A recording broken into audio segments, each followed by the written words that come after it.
interest in collagen supplements continues to grow, and for good reason. That's because despite rubbish claims that are way off the mark that there is no evidence they work and all the research is funded by the collagen industry, the reality is very different.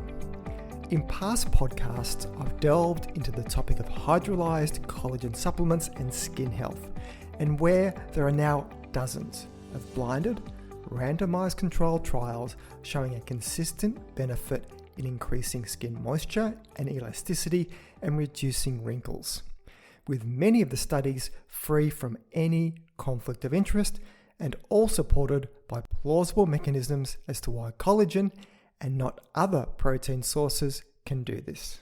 But for this podcast, I want to focus on one of the other reasons that people may take collagen, and that's to give relief from joint pain and stiffness.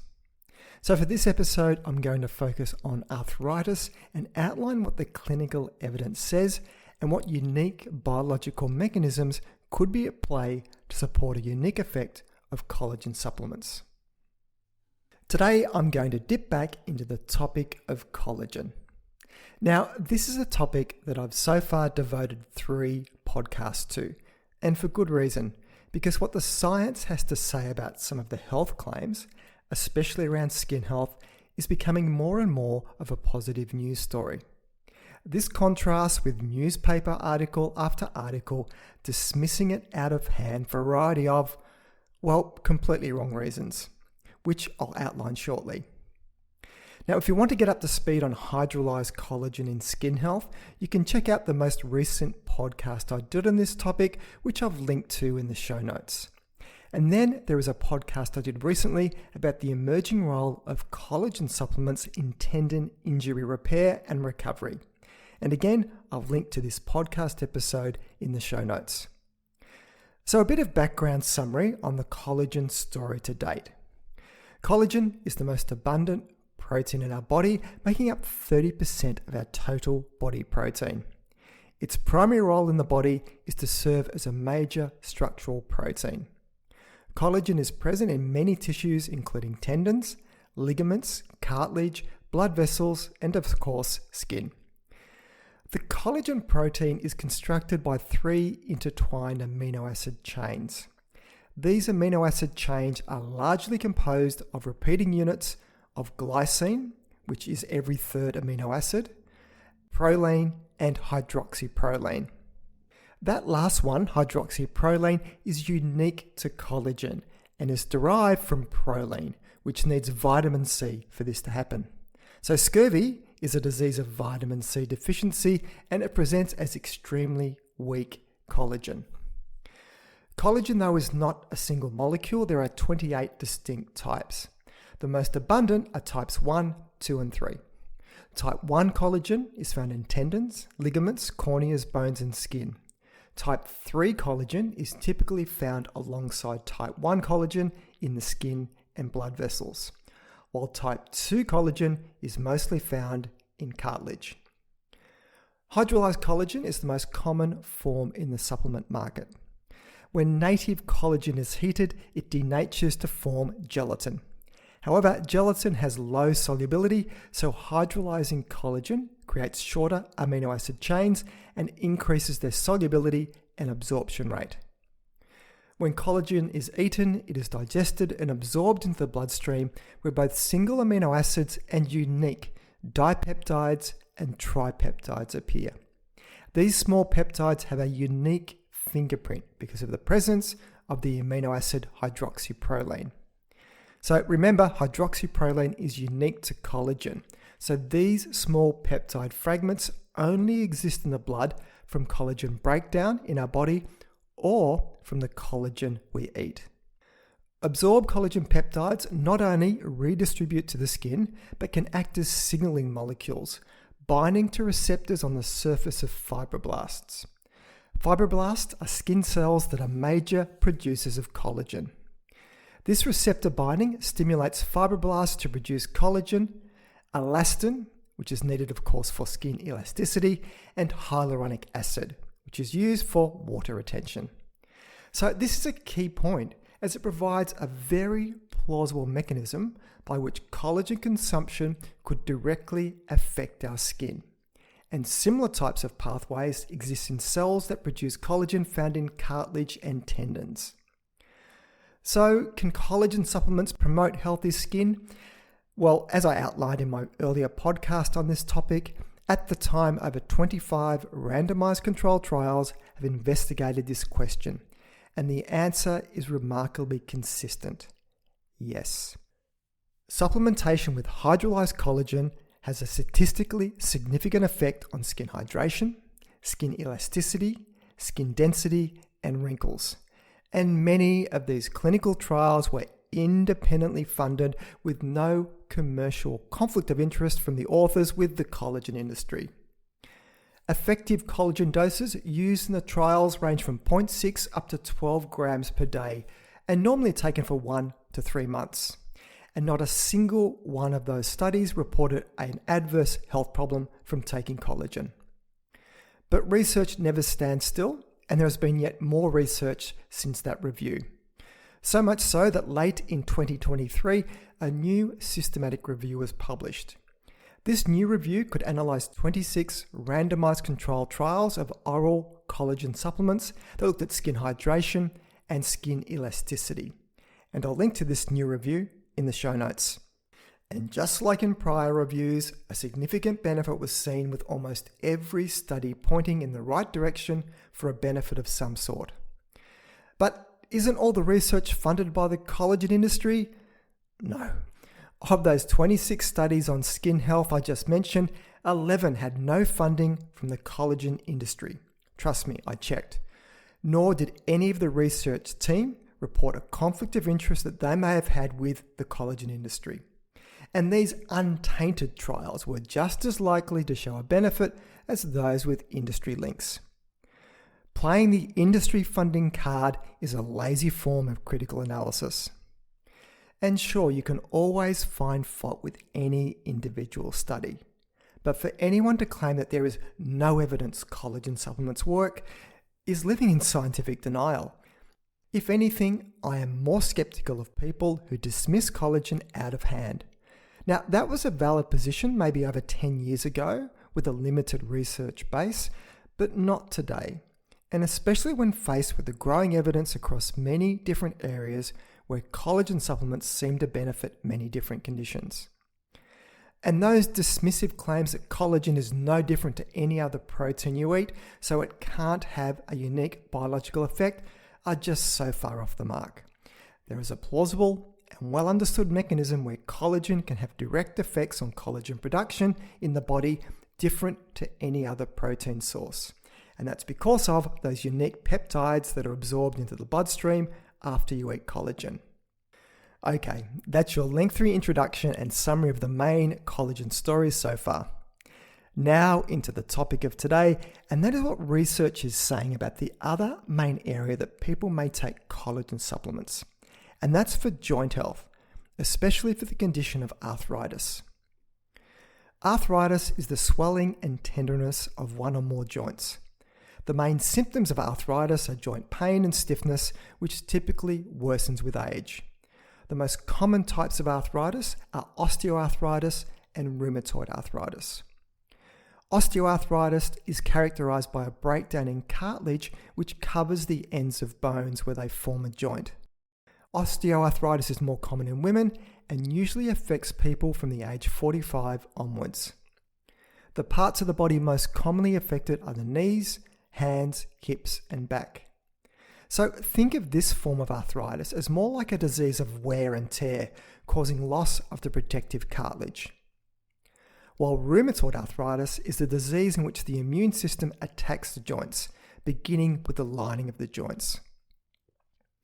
The differences between these two forms of arthritis are worth noting, as there is now evidence for collagen supplements to help with both forms, but acting through potentially different mechanisms.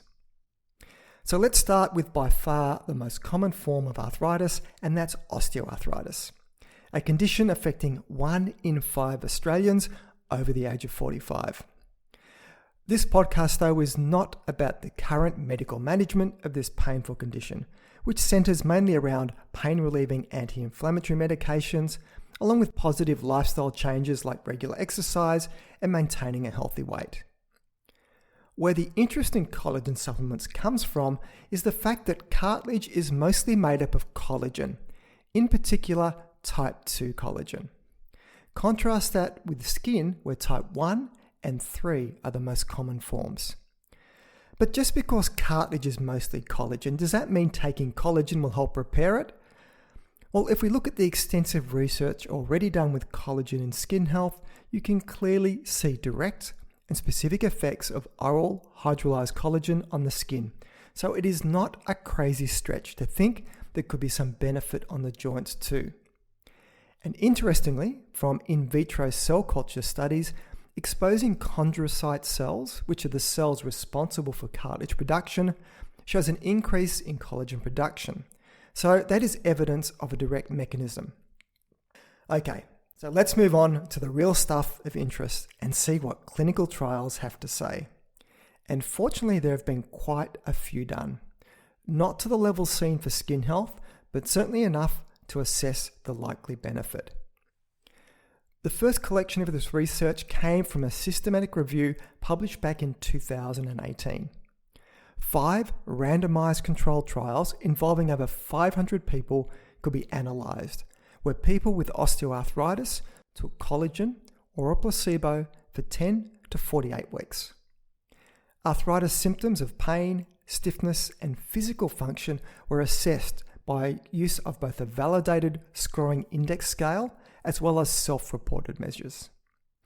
Now, 4 of the studies used hydrolysed collagen taken at between 2 to 10 grams per day, while the 5th study used 40 milligrams of undenatured type 2 collagen. And I'll talk more about this special type of undenatured collagen shortly. And I'll link to this review in the show notes. So, what did they find? The news was very positive, with a clear, significant reduction in arthritis symptoms, which was reflected in both the pooled data, but also visible when you looked at individual studies, which mostly all reported a significant benefit. There was, though, a lot of variability seen between studies, but this is not so surprising when you consider differences in doses of collagen used as to the length of treatment. But with just 5 studies, this review is by no means a slam dunk for the benefit of collagen in osteoarthritis, but it is clearly giving a very positive signal. But that review I just profiled only included research published before 2018. What has happened since then? In March 2023, a new review was published looking at collagen supplementation in joint health. It made an effort to summarise the research to date, and for hydrolysed collagen and osteoarthritis, 6 randomised controlled trials and 3 observational studies were looked at. And I'll link to this review in the show notes. Now, not surprisingly, again, there was a large degree of variability in terms of study designs, comparators, dosages, collagen source, and treatment length. Yet despite this, all of the studies could show some degree of improvements in osteoarthritis symptoms, with self-reported improvements in function, quality of life, and pain showing the greatest level of improvement. And keep in mind, most of the studies were blinded, so the participants weren't aware if they were taking collagen or a placebo. So this removes some level of bias from the expectation of a benefit. Interestingly, one study looked specifically at proteoglycan content in knee cartilage, and which saw an increase in its content.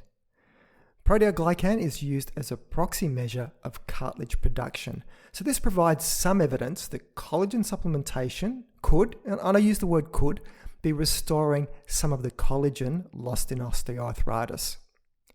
And remember, at least in cell culture studies, you can see greater collagen synthesis in cartilage-producing chondrocyte cells when exposed to hydrolysed collagen, as well as greater growth and proliferation of these cells. Hydrolysed collagen, via its absorbed peptides, is also proposed to have some degree of anti-inflammatory action, So this could also be an explanation for an improvement in some of the arthritis symptoms. So I would firmly say that the research is looking positive so far, and while more research is always needed, even an uber-skeptical person would be unwise to dismiss claims about a benefit for hydrolysed collagen in osteoarthritis. All from something that is a food and has no real adverse events linked to it outside of a person already having some degree of sensitivity to it. But this applies to all forms of collagen in food, not just supplements. So, okay, let's circle back to that random form of collagen I mentioned earlier, which is undernatured type 2 collagen.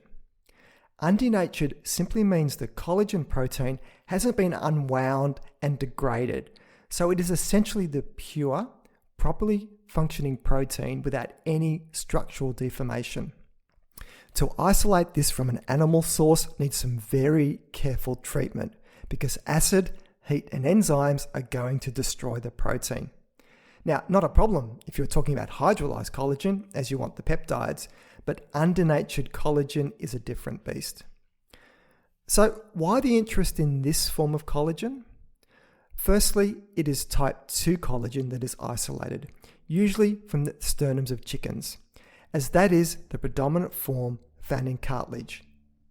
When you eat undernatured protein, it can have a specific immune-mediated mechanism of action known as oral tolerance. Oral tolerance allows us to tolerate and not mount an immune response against ingested substances like food antigens or harmless microorganisms present in the gut. In theory, this can lead to a decrease in autoimmune reactions against collagen in cartilage. And this contrasts with the effects of hydrolysed collagen, which are thought to have more positive effects on cartilage collagen synthesis. There has been quite a bit of research looking at undernatured type 2 collagen in osteoarthritis, and only last year a systematic review was published. 8 randomised controlled trials involving 243 people were included, where undernatured type 2 collagen, or a placebo, was given to adults with knee osteoarthritis. The dose used in most of the trials was 40 milligrams. Yes, you heard correctly, milligrams, compared to the grams of hydrolysed collagen used in other studies. That's because we're talking about a possible immune effect going on. Trials ran for 3 to 6 months, and I'll link to the study in the show notes. So, what did the review find?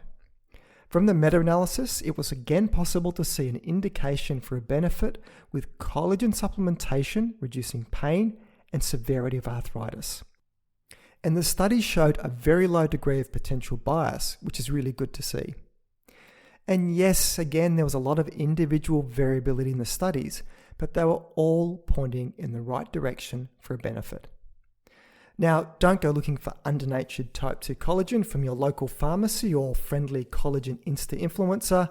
It is a much more specialized supplement, but you'll find it easy enough with a bit of Google searching. Considering the effects of undernatured type 2 collagen could be via the immune system, it raises the question of how it may work for rheumatoid arthritis, which has its origin in the immune system. In vitro and animal studies suggest undernatured type 2 collagen can have anti-inflammatory effects. And pilot clinical trials find that undernatured type 2 collagen may stimulate immune suppression and may improve rheumatoid arthritis symptoms, though results so far are quite mixed. I would say the evidence looks stronger for osteoarthritis at this stage, but I'm keeping a watch on this space closely. So, let's wrap all this up. For collagen supplements, it can read like a shopping list of health benefits that sound too good to be true. But this is a rare case, and this is coming from a career research scientist who has seen all manner of fads and treads come and go, with most not supported by very much science, that there is actually a good base of science to support many of the claims made about collagen. There is now plenty of research to read, so I suggest you digest some of that rather than get your advice from the latest utterly wrong newspaper article dismissing it out of hand for the same completely wrong reasons. In the end, it is your choice if you want to trial collagen or not, and you can make your own personal assessment.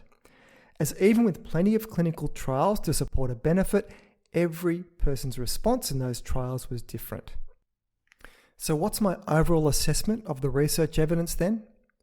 Hydrolysed collagen is one of the very few supplements that I take on a daily basis and have been doing so for several years. And no, I don't have my own brand of collagen to sell you, nor do I promote anyone else's, and never will. So that's it for today's show.